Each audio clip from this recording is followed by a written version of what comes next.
नमस्कार कक्षा 9वीं वाले छात्र, आप सभी अपने इंग्लिश के पेपर के उत्तर मिला लीजिएगा। आपने कितने सही किए और कितने गलत किए हैं।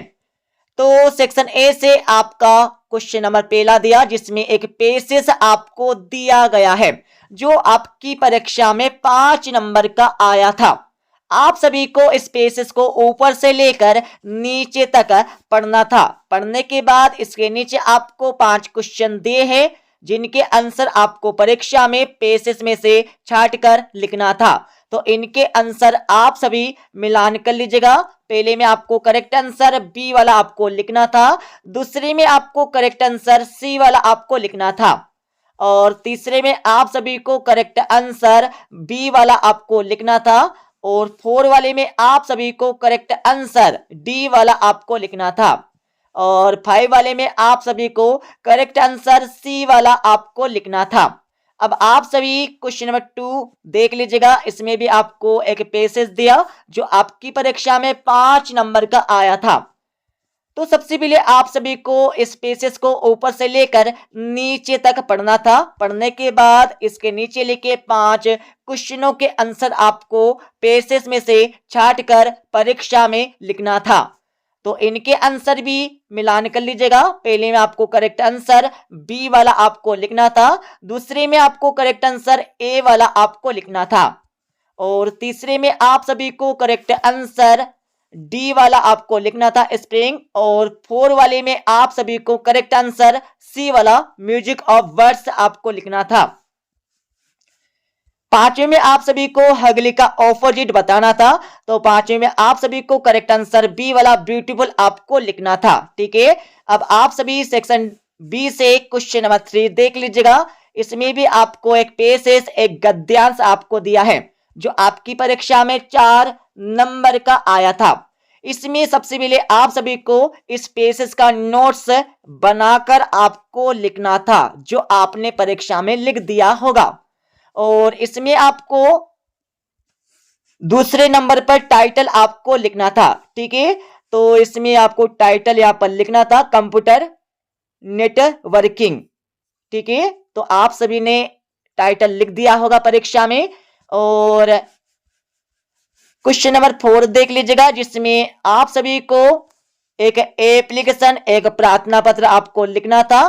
ठीक है, 3 दिन की छुट्टी के लिए। और इसके और वाले क्वेश्चन में आप सभी को एक लेटर, एक पत्र आपको लिखना था अपने फ्रेंड को, अपने मित्र को, अपने दोस्त को।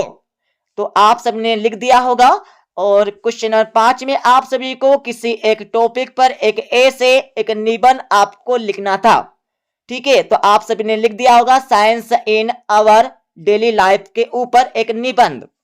और आप सभी क्वेश्चन नंबर 6 देख लीजिएगा, जिसमें इस पिक्चर को देखकर एक शॉर्ट स्टोरी आपको बनाकर लिखना था। तो इसका आंसर भी आपने लिख दिया होगा। अब आप सभी सेक्शन सी से क्वेश्चन नंबर 7 देख लीजिएगा। तो इनके आंसर में आपको बता देता हूं। पहले में आपको करेक्ट आंसर लिखना था, कौन सा? तो इसमें आपको ए इज करेक्ट आंसर आपको लिखना था, ए।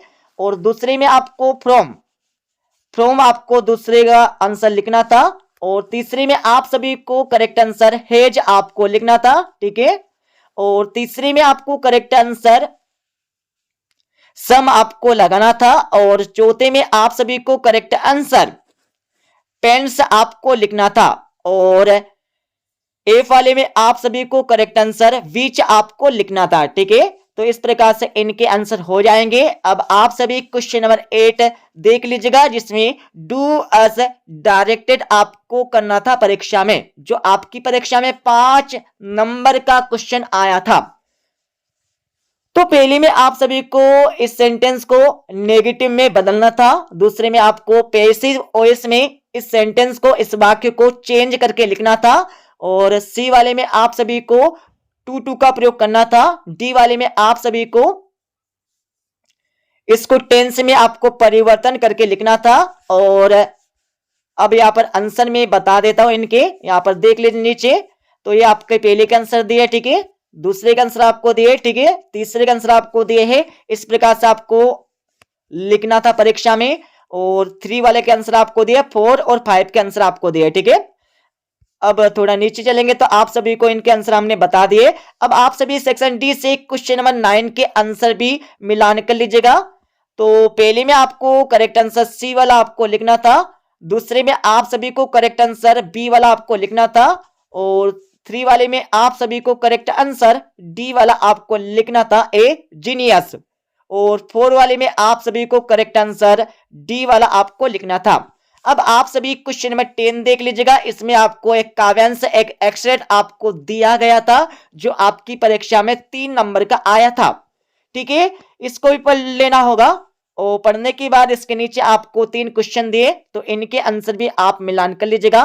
पहले में आपको करेक्ट आंसर ए वाला मैथमेटिक्स आपको लिखना था, और दूसरी में आपको करेक्ट आंसर बी वाला आपको लिखना था, और तीसरे में आपको करेक्ट आंसर सी वाला आपको लिखना था, अल्बर्ट आइंस्टीन। अब आप सभी बी वाला क्वेश्चन देख लीजिएगा। इसमें आपको पोएम की लाइनें दी गई है, जिसके नीचे आपको 3 क्वेश्चन दिए जिनके आंसर आपको परीक्षा में देने थे। तो पहले में आपको करेक्ट आंसर ए वाला ए बॉय आपको लिखना था, दूसरे में आपको करेक्ट आंसर डी वाला आपको लिखना था, केक्स, और तीसरे में आप सभी को करेक्ट आंसर सी वाला आपको लिखना था। ठीक है, तो इस प्रकार से इनके आंसर हो जाएंगे। और क्वेश्चन नंबर 11 देख लीजिएगा, जिनके आंसर आप सभी ने दे दिए होंगे परीक्षा में, और क्वेश्चन नंबर 12 के आंसर भी आपने दे दिए होंगे परीक्षा में, और 13वां क्वेश्चन, 14वां क्वेश्चन, 15वां क्वेश्चन और 16वां क्वेश्चन, तो इन सभी के आंसर आपने परीक्षा में लिख दिए होंगे। तो आप सभी नीचे कमेंट बॉक्स में कमेंट करके बता दीजिएगा आपको इंग्लिश के पेपर में 75 में से कितने अंक आ रहे हैं। तो मिलते अगले वीडियो में।